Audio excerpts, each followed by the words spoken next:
Namaste. Assalamu alaikum. Shalom. Ni hao. Buenos dias. Esse Buenas tardes. Aquaba. Welcome. What up, bro? This is Cafe Melange, week 21. Um, and each week, in my capacity with Asana Ashram, I do studies from uh, different traditions of earth, studying from scriptures, and I share weekly considerations based on the readings for each week. And often, I mean, obviously, it intrinsically relates to the experience of Mélanger. And uh, oftentimes, what I share in this form is predicated upon what is shared within the weekly consideration and edition. So, with that, and amidst the additional things that I'm working on, for the sake of simplicity, congruence, and additionally, what I'm planning is being increasingly intentional and direct with the connection between what I share here, even though this isn't supposed to be a forum per se, or like a lecture or whatever, but basically, as it is at the moment, uh, in these talks, joints, whatever, sermons, Dharma talks, whatever, Devara, whatever, um, to connect the theme of the weekly consideration with what I share here. But again, specifically within the context of Melange. So, in both of these fora, um, within the past few weeks, I emphasize non-predatory um, discipline and Melange culture and experience. And so, what I'm sharing today is basically like a summary of the spiel um, of Mélanger civilization. It can be understood as non-predatory civilization. And the actual weekly consideration theme for this week is non-predatory clans, societies, and civilization.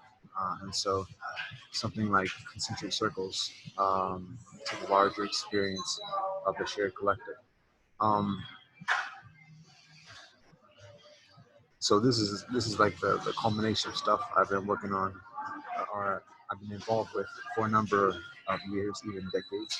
And so it's still like in a rudimentary stage of like presentation, in terms of like conciseness and um, refinement.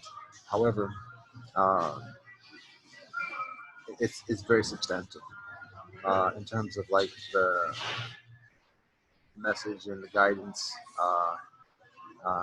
even the tangibility. However, that being said, because I got I got lots of pots on the stove at the moment, um, and little sleep in the past 24 hours, 24 hours. So what I plan to do at this moment is just basically just go through the notes. I got notes. So neat, so fresh, so clean.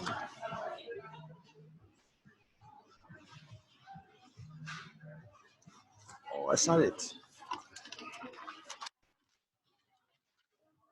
So this is like the entire spiel of like from 0 to 100 of like the process, the guidance, and everything else.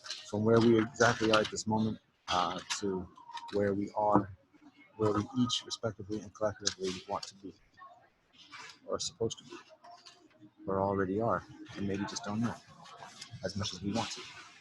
So, uh, like I said, this is like a lot of compact stuff. This is like the tip of the iceberg, and it warrants a lot of like explanation, like sessions on different components of this. However, I ain't doing that today, so I'm just gonna like go through the notes without even like explaining stuff too tough, because the intention is to be expedient in this joint, and to see if there's some other things I can share, just like in terms of past week's experience. So here we go. There are actually like 4 stages in this joint, and again, this is a rudimentary outline. It's just what I put together last night as I was in those the very few moments of rest,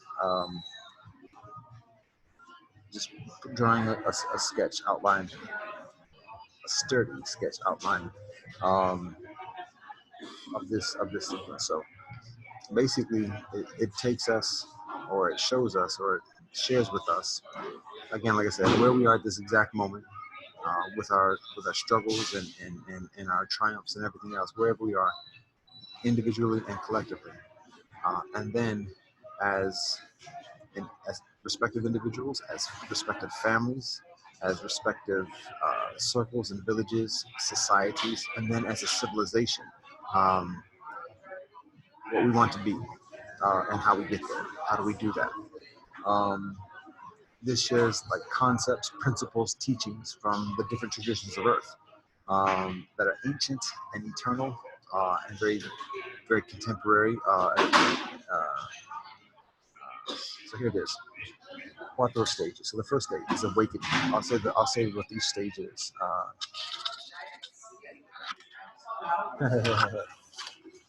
Yeah, fourth stage ain't got a name. So the stages are this: awakening is first, uno. Numero dos is strengthening. Numero tres is uplifting, and then numero cuatro is like next steps. So that's what it is. So for numero uno, awakening, basically that's just like us recognizing who we are, and who each other, who we are individually, but who we are like respectively and collectively. And that means the divine presence. We can say God, we can say Tao, we can say Brahma, we can say Allah, we can say Hashem, we can say whatever we understand as the ultimate reality, the universal love, whatever, it's there and it's within each of us. And so that's like the primary awakening. It's just like just thinking about that. I'm not explaining things. I'm not supposed to be doing that at the moment. So that's it. From that, recognizing the divine presence within ourselves and the merit and the worth that's within us, um, and that existing within all as well, having due respect for all. But then also being mindful of our ancestors and our heritage, recognizing that we are part of this esoteric, eternal uh, existence, or trans existence, meaning beyond existence, but we're also part of this temple existence. Um, and there's the confluence of the two, and our ancestors are a huge part of that harmony, that understanding, that guidance, that wisdom of how to be reconciled in this earth. So it's a matter of being mindful of that, where our ancestors are, and then like honoring our ancestors and our heritage, particularly as Melange brethren. Um, so that's that. And then having well-being, having it, like I said, a respect for all, and that includes well-being for all.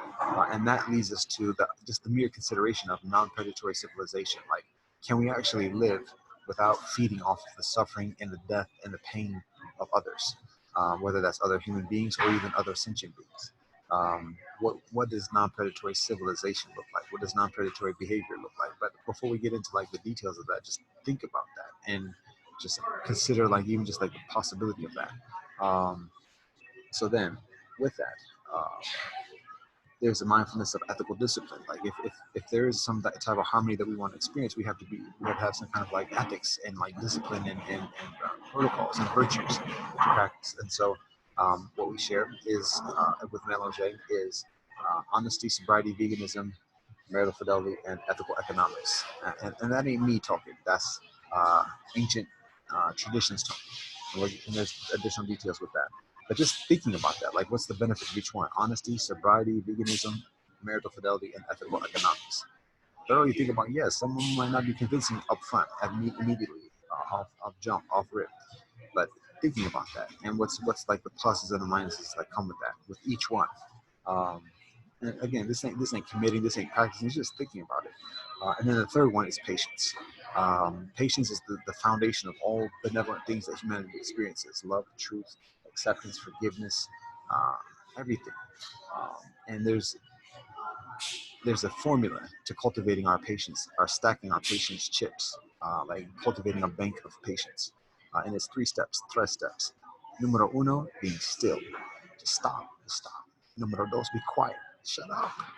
And numero tres, be honest. And you got to listen, because if you're already stopped and quiet, you're already listening. And if somebody's talking BS to you, you don't have to listen to that either, because if it's not honest, you don't got to worry about that. But consider what is honest, and just focus on that. And when we do that, oh, we're stacking up patience at that point. It's like lifting weights. Um, we patience, light weights, didn't work too much. But anyways, that's stage one, awakening. And so with that patience, we're better equipped to go into stage numero dos. Stage numero dos, haha, is that strengthening. And so again, we focus on the knowledge of self, that ultimate reality, God, Tao, however we refer to it, um, ourself, and our relationship with the ultimate reality, our ancestors, and then all throughout the universe. And that includes all people, all animals, all sentient beings, all life, all plants, all elements, soil, earth, uh, fire, air, water, shade, seed, all that. Our relationship with all that, because that's the nature of our well-being. So it's just a matter of having a knowledge of self and just being mindful of that. And so when we're experiencing certain affliction, um, we might perceive ourselves as being slaves, enslaved, or oppressed, or being done wrong. Even when we are extremely rich and affluent and quote unquote privileged, guess what? That's slavery too, just in a different nature. So all of us are experiencing suffering, and when we are frustrated and aggrieved with that suffering, we can feel trapped. We can feel ensnared by that suffering. So that's the experience of enslavement. We can blame others for it and try to feel better about it other ways, but when we want to actually be a harmony, peace with ourselves and everything else, then it's a matter of recognizing the nature of that suffering. So there's a stage of progression. It goes from slave, soldier, student, sage, and then saint. So basically, this is the thing. Uh, in an experience of having an experience of powerlessness, of being afflicted, being oppressed, and additionally, that's the slave. When the slave begins to awaken and be aware of that and gets frustrated, like, oh no, this ain't it. Some slaves might be docile, but some people are like, no, I ain't accepting this. There's got to be something better. So the natural tendency is to revolt, is to stand up, to like, yo, fight against it, because that's like the immediate reaction. But obviously, like their conditions, it's difficult to do that. So some soldiers, that's when the slave turns into the soldier, to like stand up against the whatever entities or whatever conditions or systems or whatever that are perpetuating that kind of experience of affliction or oppression. um, so that's the slave becomes a soldier. Now with the soldier, the nature of that, the duration of that can vary. The soldier can actually be the revolutionary and win and become the potentate. But oftentimes it gets quelled because like there are huge conditions that are preventing that kind of success. So eventually, in either situation, eventually the soldier has to become a student and study the game, understand, what's going on here, how does this thing work, and what can I do to like make things better in this situation. So student, now that can be years, that can be lifetime, that can be generations. Student, study the game, understand how things work, understand what is most proficient and additionally, in order to effectuate the conditions and the experience, the situation that is favorable, that is desirable, that's healthy, that's righteous, and additional. So that is the student. Now, eventually, what the student learns is like, discipline, and like, okay, I gotta do this. I gotta like eat healthy. I gotta like be modest in what I take. I gotta like be righteous in how I interact with others. The student is learning these things because they've seen how it works with other people, and like things like respect and trust, and forgiveness and things like that, loyalty. Um, the student begins to understand how it works, but then the student also has to recognize, it ain't just a matter of like studying and like watching and taking notes. You got to practice it too. So that's when the student becomes the sage, because the sage is just a practitioner of the elements, a true sage. Uh, uh, there are, be careful. There are students who like to talk and like may share what they've observed, but don't actually practice it. That's not the sage. The sage is one who actually practiced and teaches through the doing of it. And it may explain some of it in the process to other students, to other sages, but that's what the sage does, is practice the lessons. So The slave becomes the soldier, becomes the student, becomes the sage. And again, the sage, that's like the high. But there's like another, like, in parentheses, another stage of like the saint, where it's like taking the sage thing to another level. But I leave that alone for the moment because I'm explaining a lot already. So that's the stages. Now, speaking of sages, there are teachers within our earth tradition that provide us with guidance about how to go about this process of awakening and strengthening. Um, Confucius teaches us about ethics, ethical discipline, the gentleman, the benevolent man, and also the importance of songs and rituals. And Socrates um, teaches us about the importance of stories. And so there's the consideration of that, those like three elements. One element being ethical discipline, being righteous in our behavior. The second joint being songs and stories, learning about our cultural heritage, and the principles that are conveyed through those stories and songs. And then first is the rituals, the routines on a daily basis, on a weekly basis, on a upasada basis, on a month-to-month basis, on a yearly basis, life cycle events. And additionally, what are the rituals that strengthen our connection with ourselves, individually, with ourselves as community, but also with ourselves eternally, with our ancestors, and conveying it. So that's the trifecta. So that's what the student studies and begins to practice. So when it comes to ethical discipline, the Buddha shares within the Kuddhidanta Sutta a fivefold ethical discipline that includes, guess what I said just before: honesty, sobriety, veganism, marital fidelity, and ethical economics. That's what the Buddha teaches in the Kuddhidanta Sutta. This is emphasized and reiterated or further iterated within effectively the concluding five cinco mitzvot of the Ten Commandments within the Torah of Israeli tradition.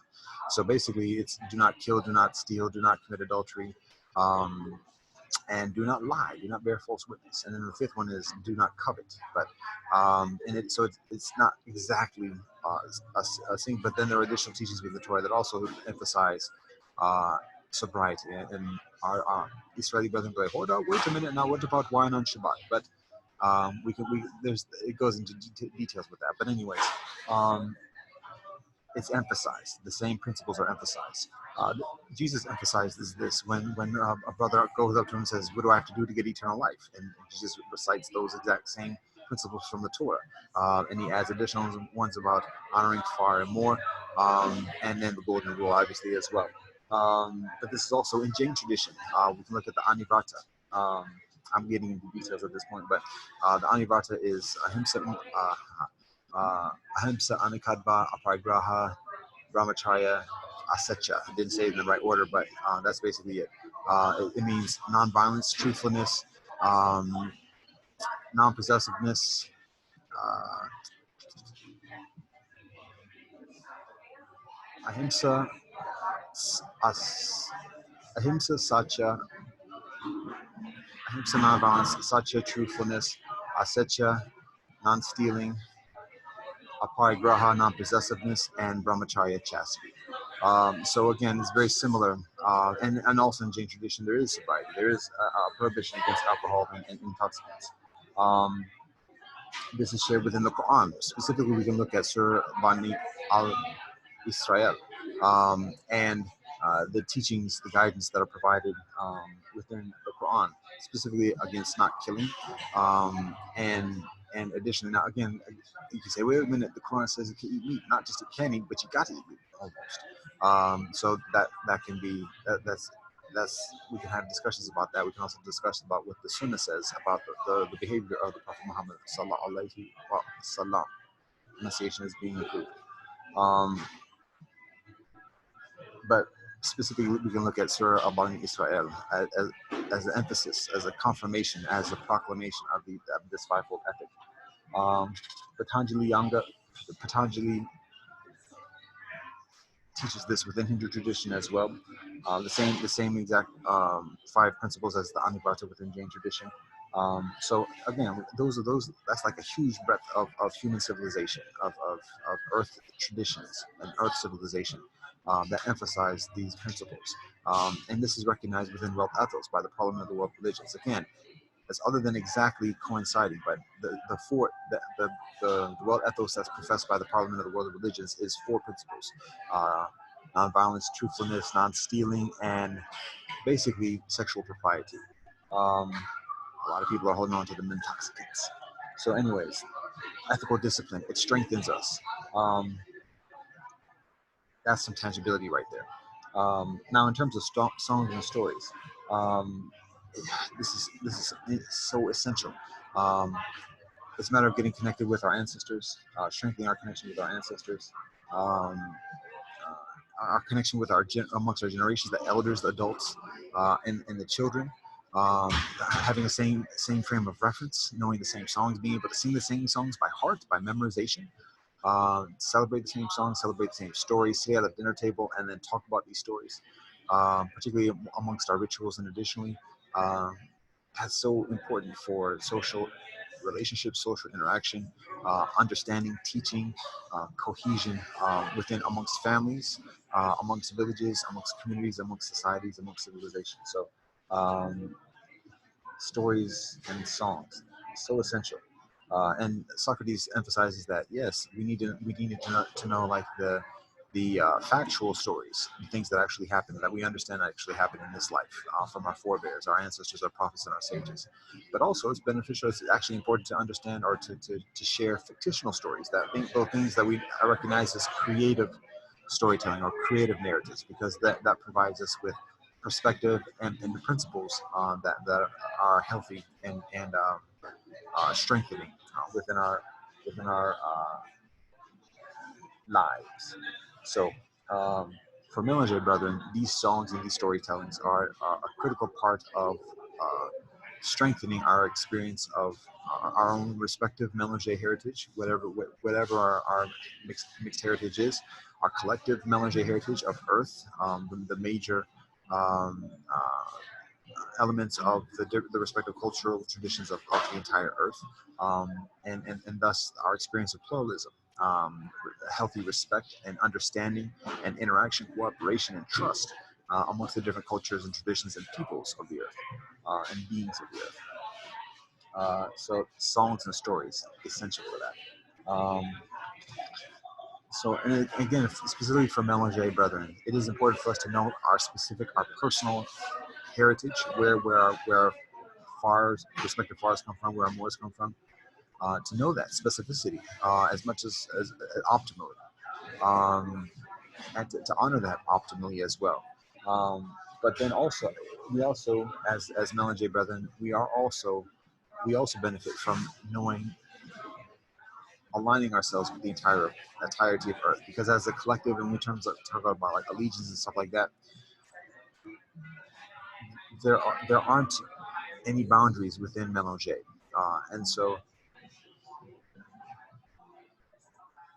when we identify as mixed, um, that has an infinite different ways of defining it. But it's helpful for us to have a uniform definition of that, and not just a definition, but a culture and protocols and a way of doing things and an understanding and a cooperation as a collective of Mélanger brethren, regardless of what our mixes are. And so there's that duality of knowing our personal heritage and then also knowing our collective Mélanger heritage. And that goes along the lines of being world citizens, um, and um, and then also providing our service along those lines as well.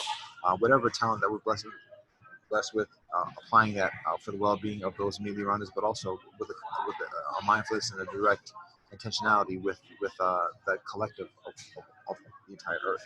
And there's additional amount of that in the next stage, um, or actually a little bit further here.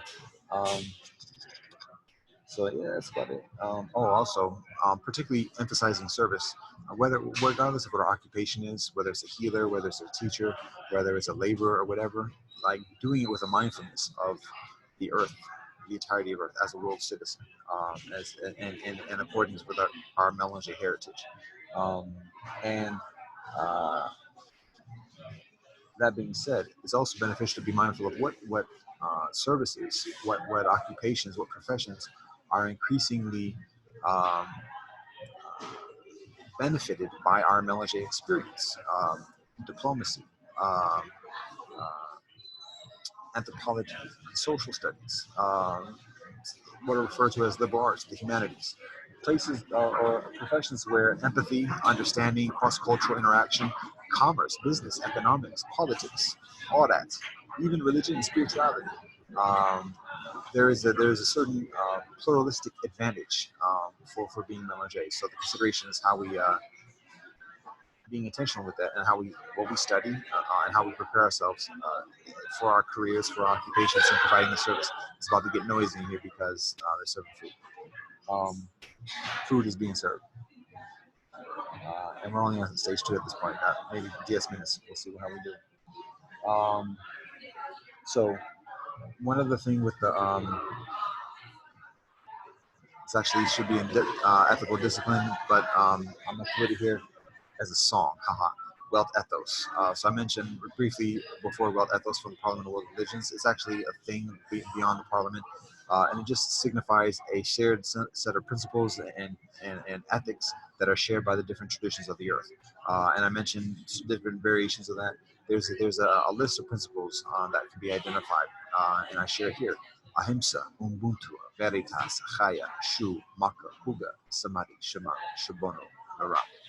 So I am precluded from getting to the details of what each one of those means, but actually they're teachings from different traditions about different principles with different explanations and understandings and practices. So there's a song, Ahimsa, Ubuntu, Veritas, Chaya, Shu, Makohuga, Samadhi, Shema, Shubono, Nara. Makes it easier to understand and practice and recite. So there's a lot that I've already shared on this before, so I just leave it at that. Now, the third element that I mentioned is rituals. So, like I said, this is a way of connecting, strengthening our connection with God, Tao, Brahman, Allah, Hashem, uh, but also through our ancestors, through the legacy that our ancestors provided with us, through our elders, with our peers, with our children, and as communities, as families, as villages, as societies, as a civilization. And it's something that's beyond just somebody making a decree and saying, "Oh, we should do this," or a group saying, "Oh, we should do this." It's already the thing. So these are occasions where we are called upon to socialize with each other, to talk, to break bread, to share lessons, to share teachings, to share histories, and to concentrate on that and give us guidance on how we continue in this life at this moment. So rituals are very important. And again, that's along the lines of our personal heritage and honoring the rituals within our personal heritage, but then also honoring the rituals in our earth heritage, particularly as Melange brethren. And one of the things that we as Asan Ashram and Melange Sangha and Melange Ethos Institute um, provide within the past year is a set or a sequence of eight rituals to practice during the course of the year that are attuned with major practices, major observances within the major predominant traditions of the earth. And it's other than a direct observation of each of these observances, but it's a reminder, a call to like be mindful of this and saying, hey, this is coming up. Let's be mindful of this, regardless of whether we observe that specific tradition or otherwise. But it's a matter of like recognizing like our earth is getting ready for this, and it's like a serious thing. So let's be mindful of this and how this affects us, and how we affect that, and how we can be duly respectful and harmonious with that. And so this is like serious, and particularly many Melange brethren tend to be secular and very a-religious because within religiosity there's a significant amount of authoritarianism and accusations of inauthenticity, and so there's just a strong anti-authoritarian vibe amongst many Melange brethren. Very understandable, um, but it's a matter of recognizing that this religion thing and these rituals have a nature and a truth beyond what our gripes are, as legit as our gripes may be. And so it's a matter of like we got to deal with this one way or another. Let's be mindful of this and optimally understand it, and cultivate respect and be harmonious with that. So that's what this is. So that's the consideration with rituals. Now going on to to the next joint.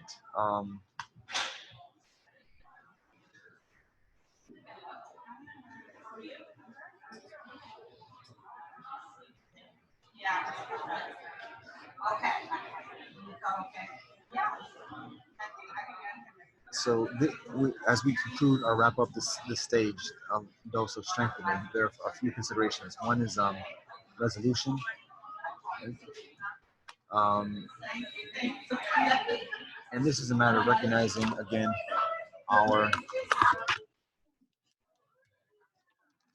divinely given purpose, divinely given.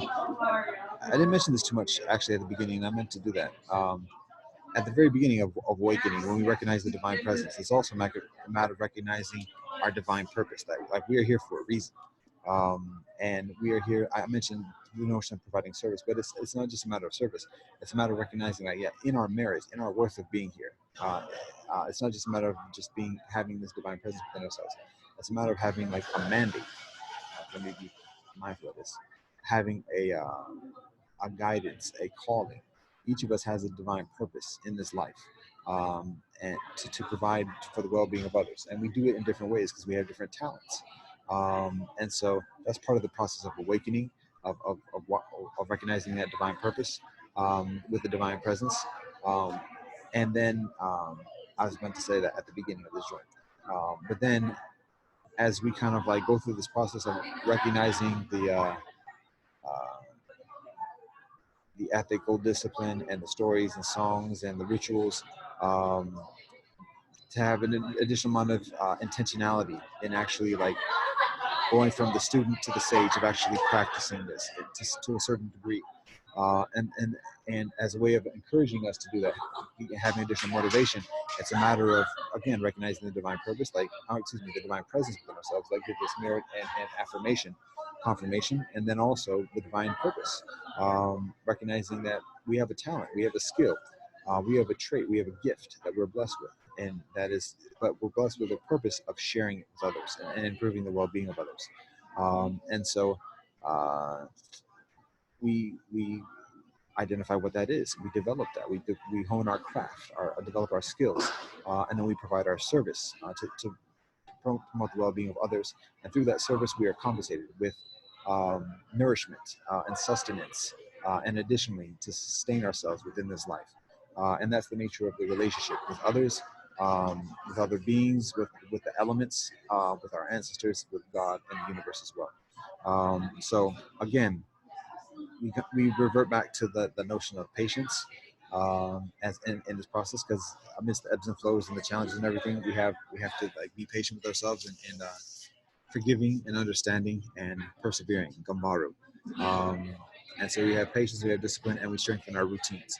Now, the final part of this sage dose is divest, invest, and co-vest, meaning like when we start to awaken and strengthen ourselves, it's a matter of recognizing the things that are helpful for ourselves and healing the things that are harmful for ourselves, and how to like gravitate increasingly towards the things that are healthy and helpful, uh, and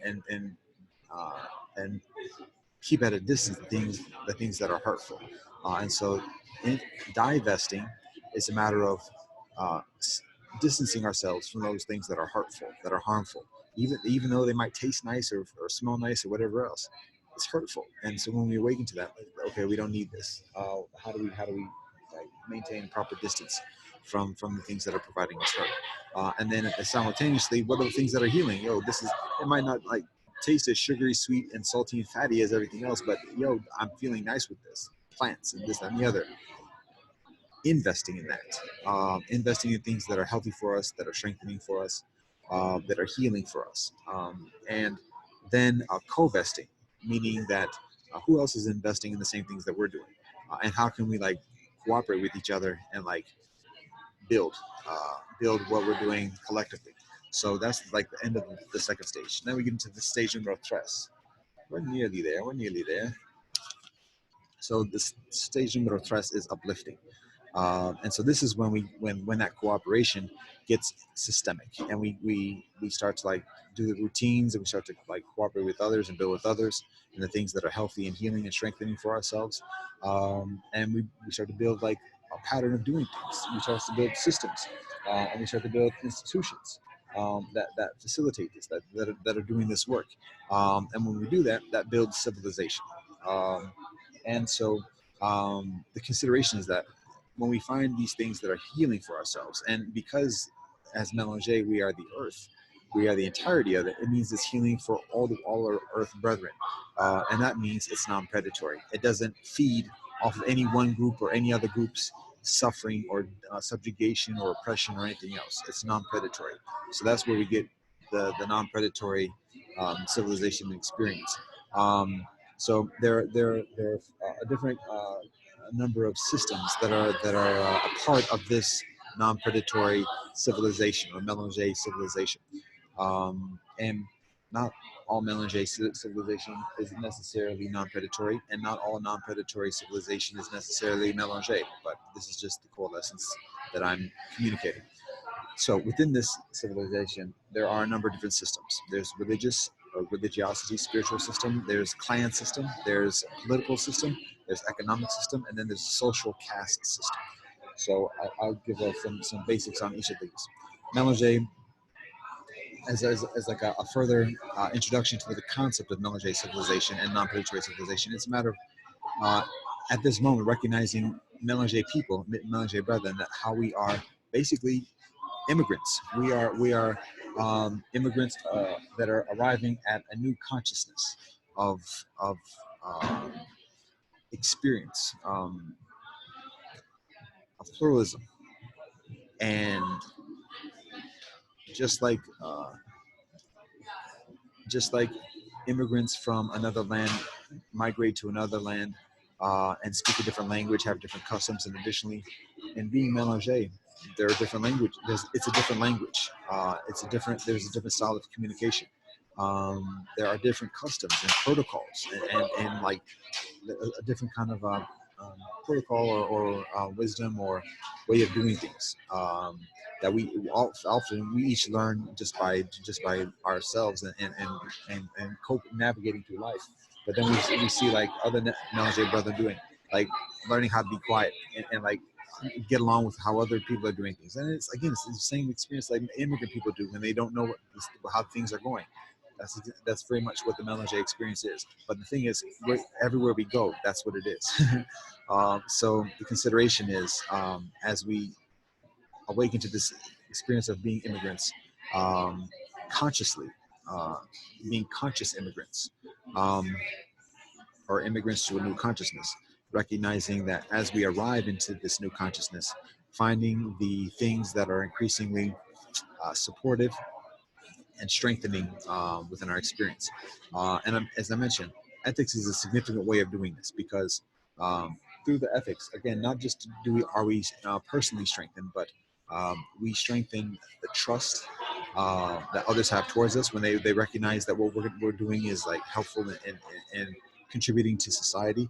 People have an additional amount of trust. There's reliability when people are known as being virtuous or ethical.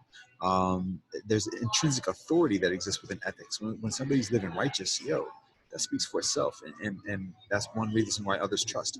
And with that authority, with that trust, there is additional allegiance and cooperation. Other groups where there may not be the same kind of blood allegiance and the blood ties.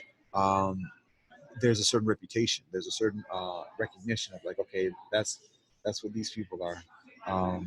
We can trust them. We can work with them. Not maybe as fully as we do with ourselves, but we can trust these cats. So those are some of the benefits that come with ethics. It's not the reason why we do the ethics per se, but it's some of the outcome that comes from that. So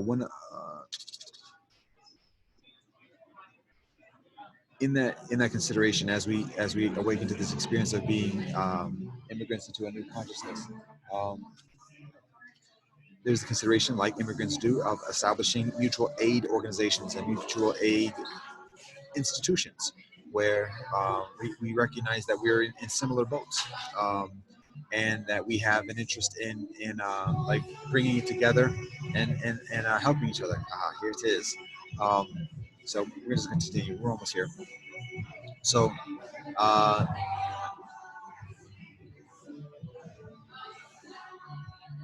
That's something immigrants do, immigrant communities do. When immigrants are in a new community, and particularly when additional immigrants are arriving, um, pull the resources together and buy buildings, put together programs, education, training, um, supplies to support new immigrants and whatever the immigrants are doing. So the same thing with Melange, having mutual aid societies, mutual aid initiatives and organizations that support Melange Brethren in what we're doing, because we have different needs or different levels of needs or different extents of needs. So it's beneficial to support each other.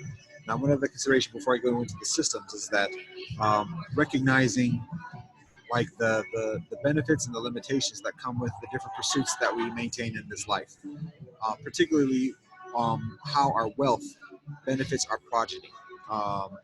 And when we find our occupation, when we find our grind, and we work to stack the material chips, um, how much does that actually benefit our progeny in the future?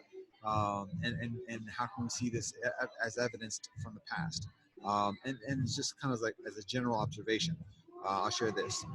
When we look at riches and power, like when we stack up money, when we stack up gold, when we stack up like even political power as kings or whatever else, what we can recognize is that very often, very often, when even when somebody becomes very successful in one generation, that that power, that those riches, um, tend to only last for one or two generations before it dissipates into something else, get toppled over, get robbed, this and the other, economics uh, overturn or whatever else. So riches, the rich and power methodology might be successful in one generation and might even be passed on for one or two generations further. But after that, history shows how it dissipates. Now, when we talk about education, got to get schooling, got to learn something. Usually, obviously, education is for being a skilled laborer, even if the labor is through the mind. And yes, education is extremely important. However, when we rely exclusively upon education, we can recognize and we can see like the, the enduring effect of the education, maybe for one generation, it may be passed on for two or three generations in the family. But that also has a dissipating tendency as well, because it is enveloped in additional conditions as well. And it ain't a given for perpetual prosperity for one's progeny. Um, so two or three generations. Now, when we look at rituals, when a community has a way of doing things and instills it within its progeny, then we can see an increasing amount of efficacy, an increased amount of endurance that lasts four or five generations. And ain't no guarantee. And some of these can overlap amongst material affluence, education, and rituals. But rituals are an increasingly enduring trait or skill set to instill or to share with progeny. And then there's a further one, which is discipline. Haha. Am I spieling here? Discipline. In terms of the efficacy and how many generations it endures, it's still being counted. Because when we look at history, we can see that we all come from kings. All of us come from kings. We all come from slaves too. Well, at some point down the line, we come from kings and slaves. So that's the margins, and that's the acute experience. Um, and that being said, we also, the mass, for the vast majority of people, and for the vast majority of time, um, generations.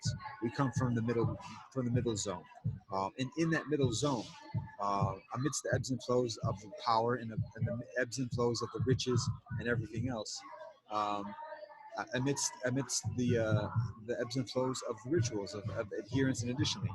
One of the things that is increasingly enduring for all of us through this day, that we're all legacies of, is a discipline, is a way of being, is a skill set that we learn from the people that raise us, usually our parents, um, of how to live in a day-to-day basis, being modest, being honest, not causing trouble, all those elements of discipline um, that's what's enduring. So it's beneficial to be increasingly intentional with that, amidst the rituals, amidst the riches, amidst the education and addition. So, anyways, that's the spiel, and that's towards again the non-predatory civilization.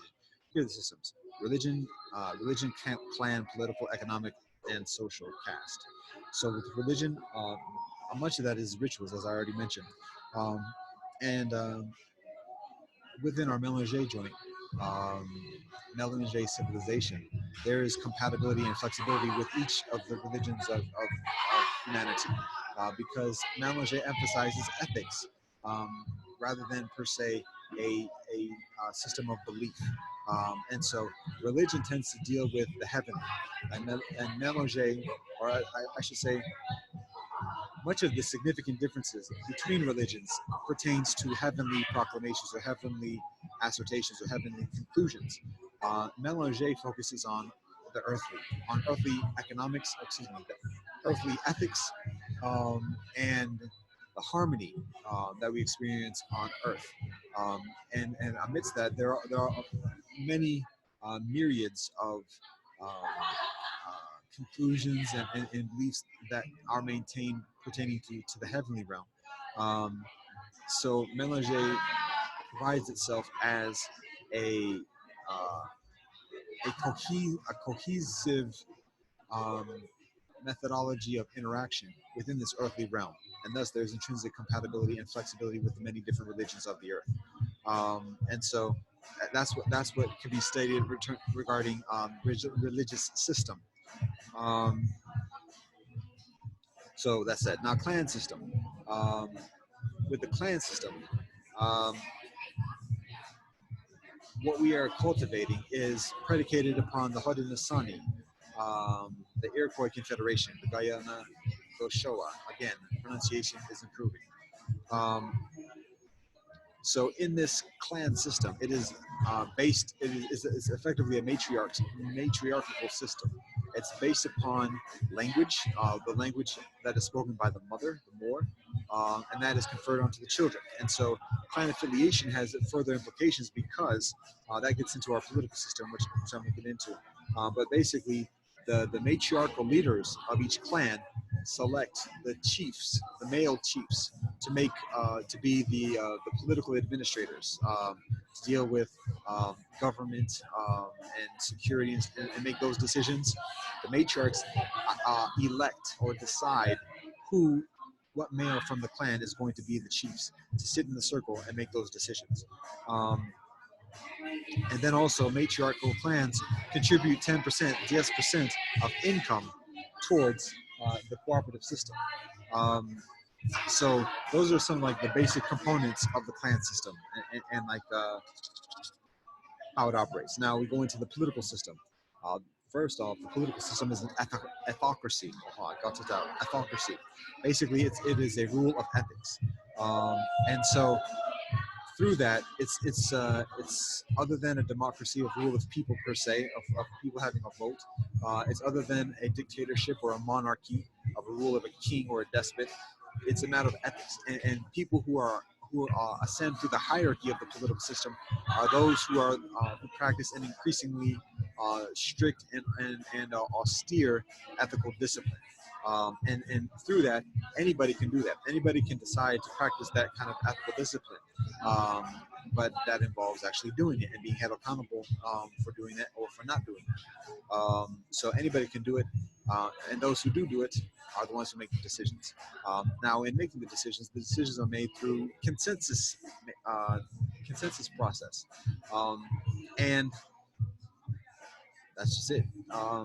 As I mentioned before, the clan chiefs, the chiefs who are selected by the matriarchal clans, are making decisions regarding government, and much of the process of the consensus building of autocracy is predicated upon delegation, and knowing how and when to delegate an issue, a matter of concern, a dilemma to a committee, to a leader, to make a decision accordingly based upon the expertise, the talents, the skill set of that leader. And so that's a significant part of the political system of the ethocracy.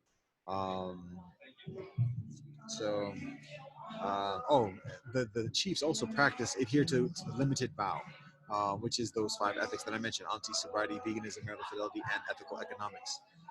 And matriarchal, the clan matriarchs also adhere to that fivefold ethical discipline as well, as part of the responsibility that comes with that leadership. Um, so that was not economic system. The, the economic system is basically a socialist system where basically it just means that the basic needs of every person, every being is met: food, shelter, clothing, health, education, along those lines. That is met by society. So um, the, the ethical component details that are involved in the economic system pertain to native, vegan, labor, finance, environmental, and health. So native meaning within Melange experience. I didn't put this yet, but there's the Melange Creed. I don't know if I'm going to get into that too much stuff at this moment today. Because we're already this almost nearly an hour. We're going, they're approaching that. But anyways, native, there's amongst our Melange experience, there is intrinsic and fundamental deference towards our native brethren, and recognizing that wherever we go, we're effectively a stranger because our heritage, our ancestry, our lineage comes from different lands. And so we do have a certain amount of qualification, and qualification by that I mean a certain amount of um, again, just basic deference to those who are rooted within the land that we're coming from or that we're living in. So that's just part of the intrinsic part of being knowledge. It doesn't mean we still are respected and have due respect additionally, but it's a matter of having deference towards native. Now that being said, that's when native brethren are native brethren and behave or live with a native discipline and native tradition with native technology. Anytime a native community, a native brethren, a native nation goes outside of that native um, habitat to reap some benefit from another land, from another tribe, from another whatever, another geography, people from another geography, then that's not native at that point.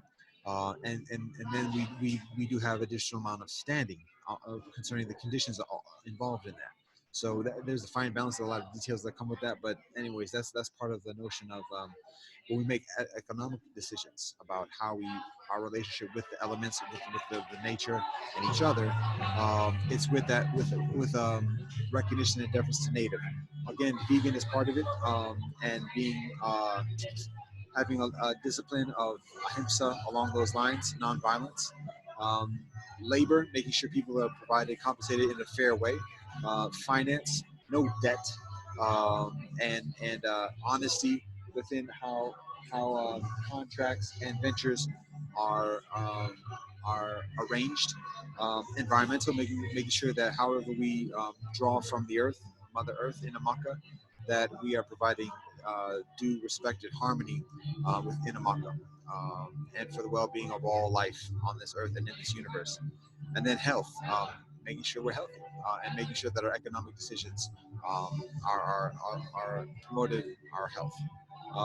So those are some of the specific ethical considerations when it comes to economics. Um, Now, when it comes to the social caste system, um, there is a effective dual caste system, and by that it's meant that there's an option. One can either follow in the same caste occupation of one's far and do the same thing that the far does, and follow along those lines, or do a personal occupation, do something else. There are pluses and minuses with each of those approaches. When it comes to following in the occupation, the caste occupation of the family, there's increased stability. There's a knowledge set. There's increased cohesion within the family. But there's then the minus is that there's rigidity. Lines are drawn. Divisiveness emerges, and additionally, so in the personal occupation route, in that option, where a person says, "Hey, I want to do something else. I want to do. I'm doing. I'm being led to do something else." Then there are pluses and minuses with that. The plus is that there's an increased amount of liberty and flexibility, innovation, inspiration that is unpredictable. But then there's also a certain amount of insecurity and an increased amount of distance within the relations within the family, and that has an effect on society as well.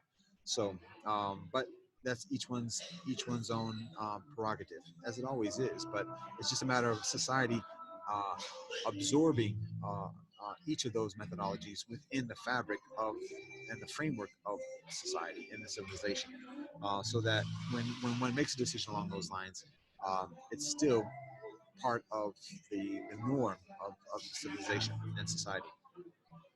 That being said, all individuals are effectively trained in two ways, in two capacities. One in an intellectual capacity and in a physical capacity.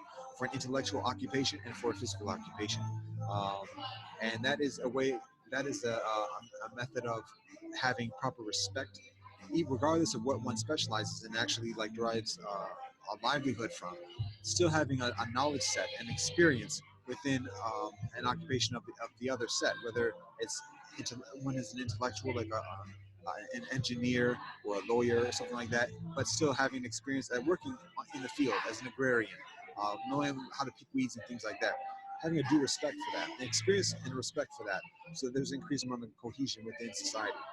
And then there's a plus one with this, in that each individual is also provided or gains certain experience within a leisure occupation, meaning the arts, music, craft, sport, something along those lines. But having a due balance, so that there's an increased amount of cohesion amongst the different factions, clans, and ways of doing things, religions, and everything else within society. So, two occupations, two plus one occupations um, within the economic system. And then one final element within the economic system is fair measure, and identifying what that is. So the fair measure is yeah,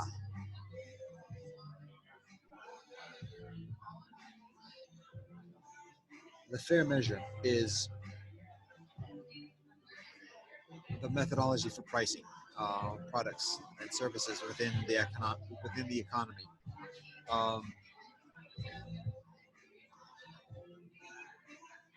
this is the methodology for finding the fair price. It's a matter of identifying the total amount of land that exists on Earth where crops can be cultivated, identifying the effective yield or the potential yield of a grain. If all of the land were utilized to grow that grain, how much could we actually be yielded within 1 year? And then dividing that by the number of people, the population of Earth, and that would be each individual share of the total crop for that year. And so then we divide that by 2,000, which is the number of hours in a year, basically in a full-time job. 2,000. If you do 40, uh, 40 hours a week at 50 weeks, that's basically 2,000. So 40 hours a week at 50 weeks, that's 2,000 hours per year. So if we divide that total share of the grain, or the grain, the grain crop, by 2,000 hours, that's the hourly rate. And so based on the hourly rate, we discern the fair price accordingly. We can make decisions on our exchanges, market prices, based upon that standard.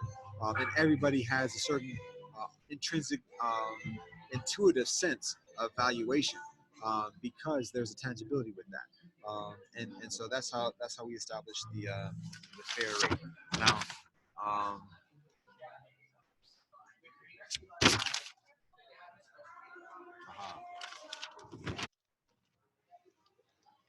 this is the last page, almost there.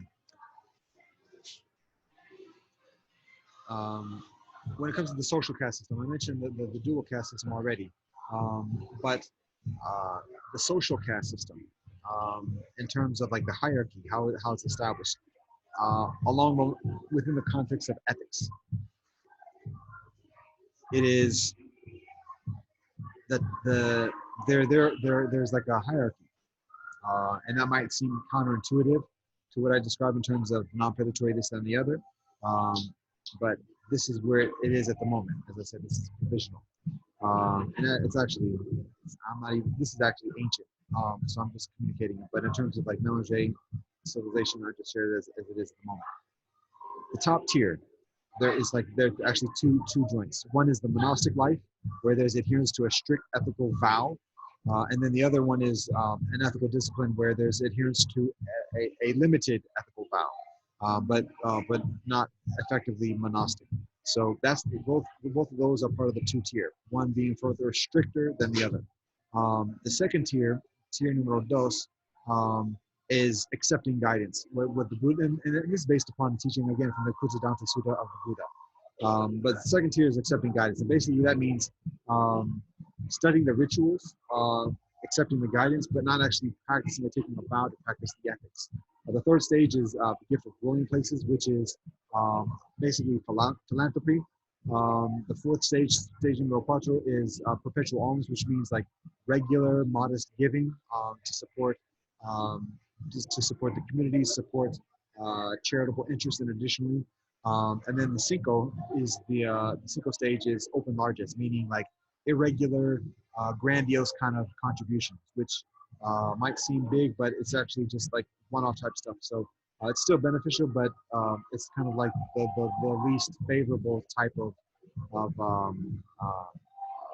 ethical or contribution to society. So that's the hierarchy. And again, the thing with with the autocracy is anybody can ascend or descend based upon people's own prerogative and individual decisions. So um, when people commit towards a certain practice, then this is a matter of uh, um, strengthening the system and institution of that recognition and predication upon it. So there it is. Um, the Buddha also teaches um, a process for personal um, strengthening. And as we like sum up this, yeah, there's still much to go in. All right. Um,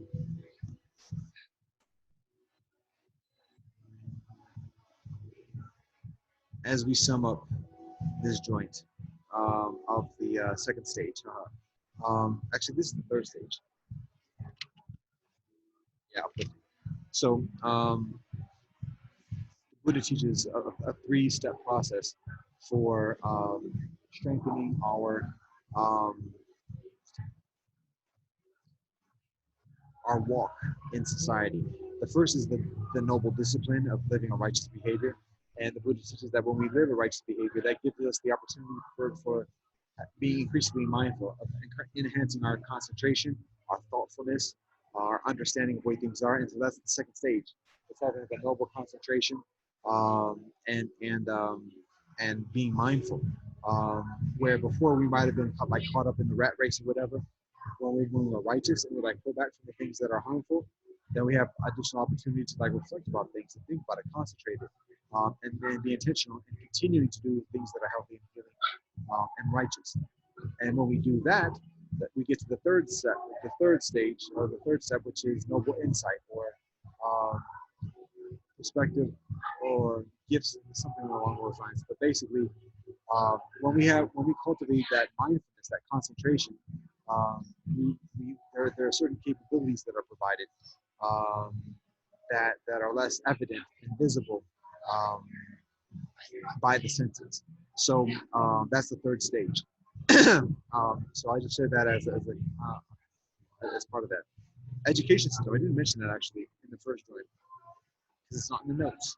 But the final system in this joint is education system. So obviously, part of the element of it is pluralism, um, and that's a pluralism of culture and teachings and heritage within what we share with our students. Um, and an additional element of this is that rather than particularly when it comes to history and human civilization or Earth civilization, rather than emphasizing the militaristic exploits and conquests within history. It's a matter of emphasizing the innovations. What are the inventions? What are the new ideas, the new tools, the new methodologies that revolutionize or that significantly influence um, villages, cities, societies, and civilizations, providing competitive advantages. Yes, so often these are translated into militaristic benefits, but how does like electricity, how does paper, how does the golden rule, how do these things, how do these innovations change and like evolve humanity, evolve society? That's what the emphasis is, the history. And so that's that. So within the educational methodology, there are certain basic concepts like cinco areas of civilization, Mediterranean being the land surrounding the Mediterranean Sea, and then um, Asia being the land to the east, Africa being the land to the south, Europe being the land to the north, and Tinoterrania being the western hemisphere to the west. So those are the 5 areas of civilization to have like a component, a framework to like perceive and understand things and compartmentalize things. Compartmentalize things. It's easier to study things and remember things accordingly. And then further, we have about 7 ethnic groups that are basically along the lines of this 5 areas of civilization geographically, but obviously a little bit further differentiation when it comes to ethnic. Um, I ain't going to get into the details of that at the moment. And then the other element is there are actually like 9 or 10 nueve or diez um, linguistic clans. So basically, these are just like the predominant or the major ethnic, or excuse me, the major linguistic groups or linguistic traditions, collectives, lineages within Earth, within humanity. And again, it's a matter of being mindful of this as in terms of remembering it. And I can't remember, but it's other than a priority at the moment. Um, but also studying it accordingly, and also particularly this language is an important thing in the knowledge experience, and studying multiple languages, having proficiency in an appropriate breadth of linguistic groups rather than just knowing 18 languages in one linguistic group, which is legit and that's fine. But particularly for Melange brethren who are inclined towards such, having a certain amount of linguistic proficiency in a broad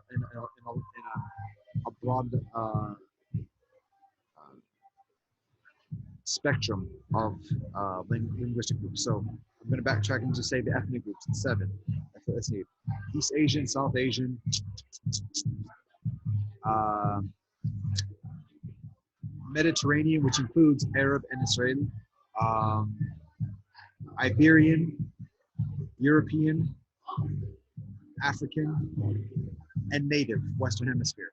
Those 5, those 7. Those are the 7 ethnic groups, and then the 9 or 10 linguistic groups. This is going to be a little bit further of a stretch. We have Chinese, we have Desi-based Sanskrit related languages, we have Arabic, we have Hebrew, we have Cyrillic, which includes Russian, Greek, and additionally, we have Germanic or Scandinavian, which is the Northern European, African, 7, Native, and I think that was 8.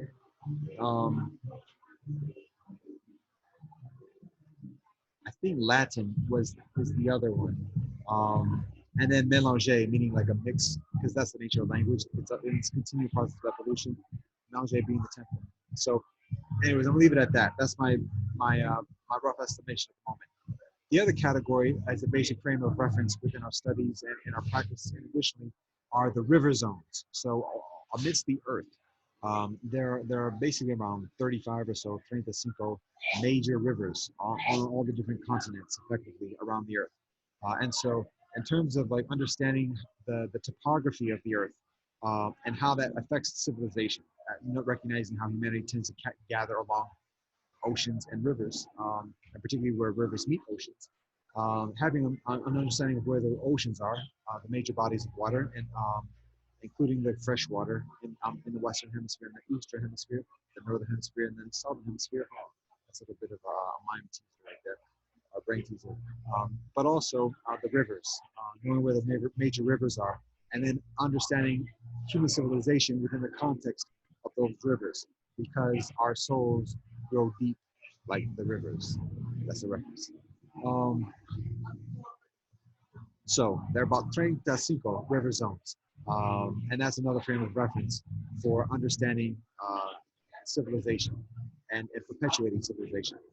So concluding this joint, Mélanger Ethos Institute. Uh, as we get into like next steps, well, we're concluding this joint of third stage of uplifting. Our Mélanger Ethos Institute has certain priorities to perpetuate this awakening and this strengthening and this upliftment. Our priorities include Mélanger education and pluralism education, ethical economics, residential cooperatives, and mutual aid initiatives that I mentioned before. That's what we focus on to further this process of uh, of evolution um, and such. So that brings us to the next steps, like what we do at this moment um, in this fourth stage of the next steps. So the first of these, or a primary one of these a primary one of these next steps is the mutual aid initiatives and pooling our resources to support ourselves collectively and respectively. And so the priorities that we have with Melanie Ethos Institute additionally along these mutual aid initiatives includes communication and strengthening our systems of communication, but also our regularity of communication amongst our different groups, our different communities, and initiatives and conferences in addition. The next joint is educational materials, having materials that are shared with other Melanie brethren to like show like this is the thing. Um, and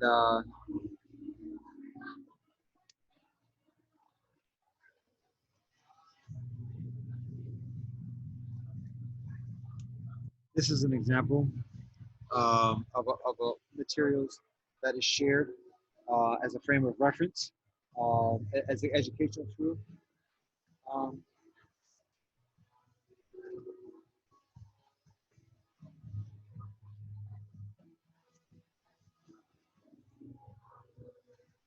and there are additional materials as well. So that's one of the priorities is compiling, publishing these materials, and distributing these materials to increase awareness, to increase confidence, to increase knowledge, and to increase participation, cooperation, contribution, and mutual aid in addition. So, and then the third element again is the ethical economics. So, um, it's a matter of again, ethics are a significant part of our cohesion, the nature of our cohesion, and that includes exactly how we sustain ourselves, how we support ourselves economically. So, a big part of a big priority is uh, strengthening and building ethical cooperatives, so that we are practicing what is preached, what we preach. Um, so there's that. Now, along the lines of the cooperatives, that's the further next steps. Cultural cooperatives, when we share the stories, our songs, with each other and with others, locally within our villages, but then also collectively around the earth, and, amongst our many different villages. Um, that also includes residential cooperatives and being villages. It includes food cooperatives, school cooperatives, utility cooperatives, security cooperatives, transportation cooperatives, and additional. Um, it's all a matter of strengthening the integrity of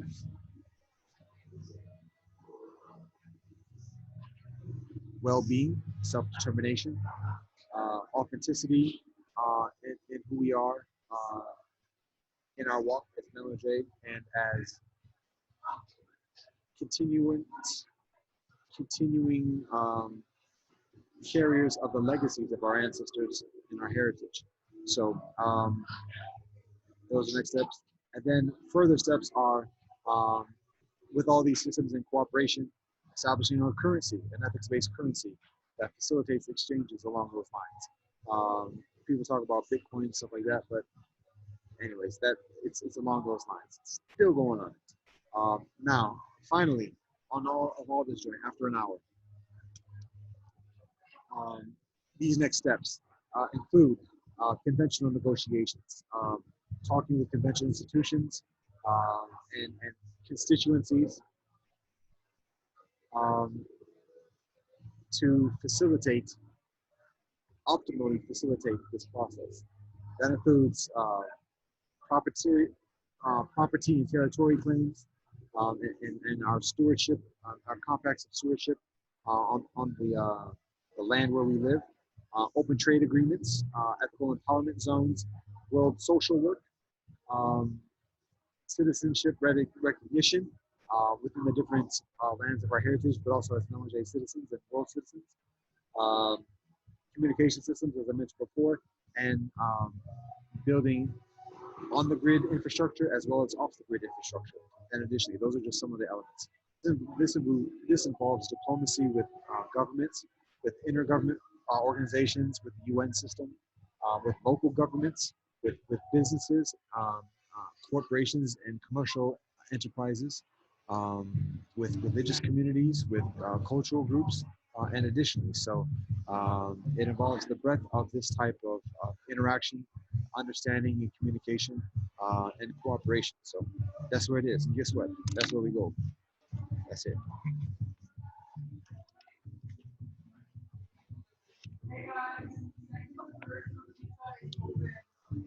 That's a wrap. I'll leave it at that. Namaste. Assalamu alaikum. Shalom. Zajin. Adios. Tejargis. Asipin Asamu. Kill it with Fred. One love. Peace.